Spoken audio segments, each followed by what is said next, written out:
Hi there, I'm Jonathan from Back in Motion Physiotherapy. I'm senior physiotherapist here and here for your next exercise of the day.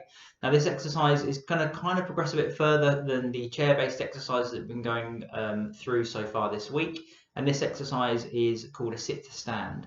Now if you're using a walking aid normally, the principles still remain exactly the same, but it would be advisable to consult your physiotherapist first of all, or speak to us one-to-one in person just for a bit more particular or specific advice for you. But please watch on and carry on looking, because again, the principles, like I say exactly the same.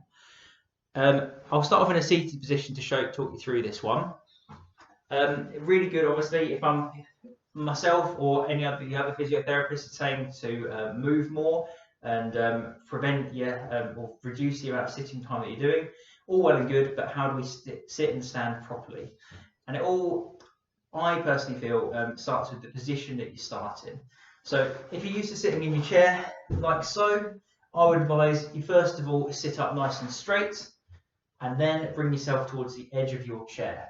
So once you're on the edge of your chair, that standing movement becomes a lot more comfortable, because you can bring your knees over your toes and then your nose over your toes as well.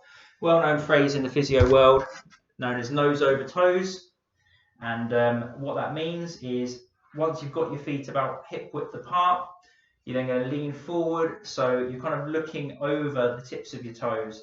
That then brings us forwards enough that we can then push up with our hands from the arms of the chair or the edge of whatever you're sitting on into that standing position. Once you're in that standing position, you're going to want to tuck your pelvis underneath by clenching your buttocks together and pulling your knees back nice and straight to stand up nice and tall. And then to sit down again, you're going to bring your hands back first of all, pushing your bum backwards as well to help in maintain the central gravity going backwards, so you're not going to fall forwards, and then lowering yourself back down again by bending your knees like so. Although it seems like a really simple movement, I would certainly recommend practicing it regularly and just getting an idea of the mechanics behind how to stand safely. The other kind of analogy that I would give you, if you're unsure about these different step-by-step mechanisms to going from a sit to a stand position, the best example I can give, or best analogy I can give, is thinking of an aircraft. So if you think about an aeroplane going along a runway, so going forwards and then going up into the air, the same applies when you're standing. If you think about that movement that we've talked through already, you're starting off in the seated position, you're leaning forwards, so the nose are over the toes, and then pushing up into the air, into that stand. So you're nice and tall, everything's nice and high, and you're ready to get up and move. I'd recommend doing this as an exercise, so that sit to stand. But starting off for 3 sets of 5.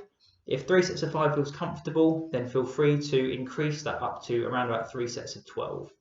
Again, regular movement, sitting and standing throughout your day is really important. So every hour, if you can, manage sort of, again, that magic 5 sort of number. But if you can manage 3 sets of 12 each day, then fantastic. Give it a go, see what you think, and let us know how you get on.